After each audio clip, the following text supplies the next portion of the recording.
안녕하세요. 교회 언니 소입니다. 오늘은 기다림에 대해서 얘기해 볼 거예요. 청년들에게는 큰 이슈가 아무래도 결혼이니까 관심이 많으실 거예요. 저에게도 마찬가지입니다. 또 저도 되게 많이 불안했을 때가 있었어요. 막 대학원에서 논문을 마친 뒤에 한국에 들어가냐 마냐 고민을 할 때가 떠오르는데요. 어떤 나이가 되면 그때부터는 아무래도 진로와 꾸리게 될 가정에 대한 고민을 동시에 하게 되니까 정말 스트레스가 많았던 것 같아요. 제게는 그때가 딱 그랬어요. 어떤 진로를 선택하느냐에 따라 제가 만날 배우자도 달라질 거니까요. 하나님께서 예비하신 믿음의 배우자를 만날 수 있는 곳으로 가기를 간절히 원했습니다. 그렇게 심각했던 제가 했던 행동은 먼저 하나님과 시간을 보내는 것이었습니다. 뭐 이제 놀랍지도 않으시겠죠? 그런데 정말 그거 말곤 아무것도 안 한 거나 마찬가지였어요. 가끔씩 하던 알바 외에 장 보러 가는 게 가장 큰 일과였을 거예요. 그러다가 무너질 것 같은 마음을 겨우 붙잡고 몇 번은 그냥 무작정 여행을 떠났어요. 제가 당시 있었던 나라를 최대한 제 발로 걸어서 돌아다니려고요. 그렇지만 결국 한국으로 돌아올 수밖에 없었습니다. 제 기도에 대한 응답은 결국 상황적 인도하심이었어요. 그곳에서 어떻게든 정착하려고 했었기 때문에 마음이 무너질 것 같았지만 그래도 하나님께 한국에서도 결국에는 부르신 그곳으로 가게 해달라고 기도하면서 하루하루 버텼습니다. 말씀과 기도, 찬양으로서 하나님의 선하심을 바라보며 주어진 일에도 최선을 다했고요. 제 자아를 부인하되 주님께서 주신 소망은 잃지 않았습니다. 하나님이 갖고 계신 계획이 내 자아의 생각보다 더 좋다는 걸 알았기 때문에 그 믿음을 붙잡으려고 애를 썼어요. 여러 가지 스트레스로 죽을 것 같은 순간들도 많았어요. 하지만 제 곁엔 그 당시 아무도 없었어요. 하나님 외에는요. 하지만 믿음은 들음에서 나기에 하나님의 뜻을 알고자 귓가에는 말씀이 계속 머무르게 하고 눈앞에는 하나님의 말씀을 붙여놓고 무작정 읽고 잠시도 내 생각 안에 빠지지 않기 위해서 안가님을 썼던 것 같아요. 저는 또 혼자 있으면 저를 좀 안 돌보는 죄성이 있어요. 원래 저 자신을 사랑하지 않는 게 죄성인 것 같아요. 성격이 막 사랑받으려고 튀지 않는 편이고 다른 사람들한테도 좀 별 관심이 없고 그러다 보니까 질투도 별로 안 하고요. 좋게 말하면 이기적이지 않을 것 같은데 나쁘게 말하면 하나님이 창조하신 나라는 존재를 감사히 여기지 않고 좀 방치하는 거죠. 그래서 저는 당시 어둠에 있으면서도 제 본성을 부인하고 나를 사랑하고 가꾸는 프로젝트부터 시작했어요. 하나님으로부터 사랑받는 자에게 어울리는 모든 것을 하기 시작한 거죠. 우울한 생각들은 싹 지우기 위해서 하나님이 나를 보실 때 어떤 마음일지 생각하면서 저를 가꿔가기 시작했어요. 하나님이 원래 지으신 나라는 모습을 찾기 위해서 노력을 한 거죠. 눈에 보이는 외모 가꾸기부터 시작해봤어요. 운동복을 사고 운동을 시작했어요. 항상 바른 자세를 하려고 의식하고 몸에 좋은 음식들을 먹게 해주려고 했어요. 외국에 살면서 방치했던 머리도 예쁘게 하려고 미용실도 갔고요. 원래는 돈 아끼려고 염색도 제가 잘 안 하고요. 네일아트 같은 건 거들떠도 안 봤어요. 그랬던 저였는데 하나님 안에서 새 정체성을 깨달은 다음부터는 염색도 하고 네일도 잘한답니다. 좋은 화장품을 사고 좋은 품질의 옷도 사기도 하고요. 사치를 한다기보다는 누릴 수 있으면 누려도 된다는 게 제 의견이에요.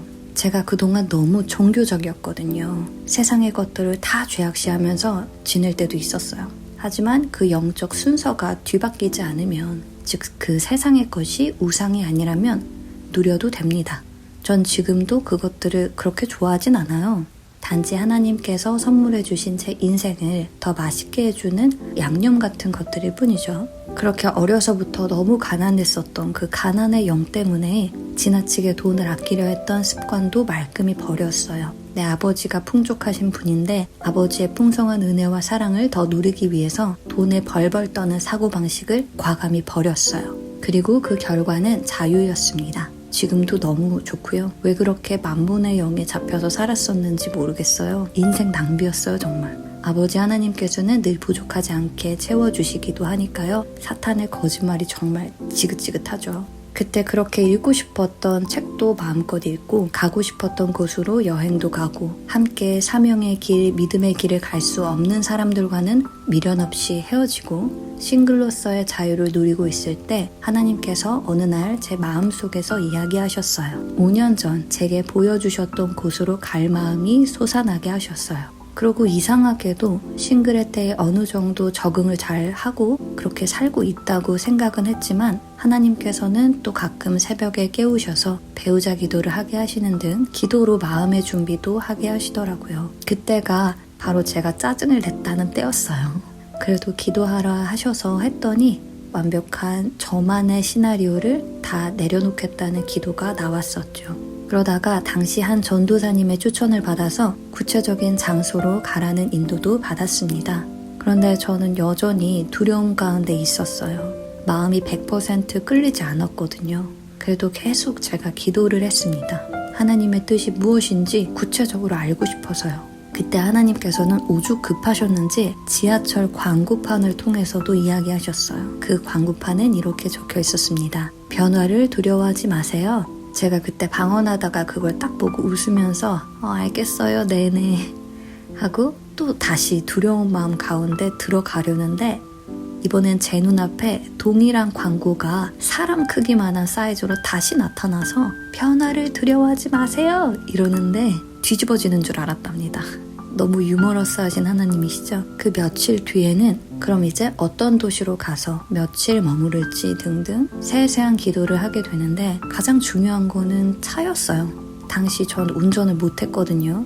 그래서 또 마음이 무거워진 채로 방언을 하는데 제 앞에 네가 원하는 여행을 하게 해줄게 이런 광고판이 또 나와서 제가 웃었어요. 그렇게 한 달가량을 너무 분명히 하나님께서는 가라고 말씀을 해주셨고 제가 갔을 땐 입국 심사부터 저를 위해서 주님의 온갖 호의들이 펼쳐졌어요.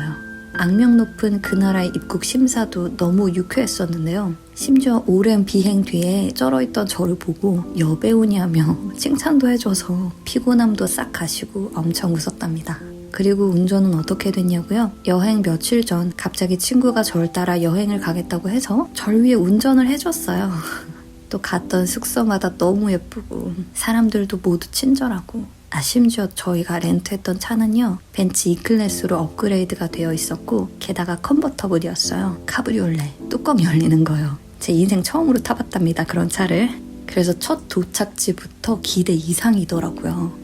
저는 그래서 이 불안함을 이겨내야지 이러는 순간 의식의 초점이 더 불안함에 집중하게 돼서 더 불행해지는 것 같아요. 저는 이미 하나님께서 준비해두신 아름다운 삶, 이 현재의 삶과 사명에 더 집중하고 하나님께서 나를 보시는 그 시선으로 나를 보는 연습을 하면서 불안함을 궁극적으로 극복했다고 한마디로 정리할 수 있을 것 같아요. 그렇게 그 정체성 안에서 쉴 때 이미 아버지께서 알아서 저를 인도하신 거였습니다. 물론 저도 약간 기대를 하기론 이전에 독일로 가라 하셨던 것처럼 어떤 연속된 연결고리들이 쭉 이어지지 않을까 싶었는데 이번엔 그렇지는 않았고요. 무작정 일단 가라 하신 게 좀 특별한 것 같습니다. 생각해보면 어느새 제 순종의 레벨이 좀 높아져서 그런 게 아닌가 싶기도 하네요. 어떤 분들은 아직 결혼도 안 했으니까 지금 교제 중인 형제도 결국 가짜인 거 아니냐 하시는데 저처럼 원래 본성 자체가 완벽주의, 현실주의인 사람은 당연히 그렇게 생각하실 수 있다는 걸 잘 아는 바입니다. 다른 영상들에도 나눴지만 저도 기도 많이 하고 형제와도 많이 이야기했어요.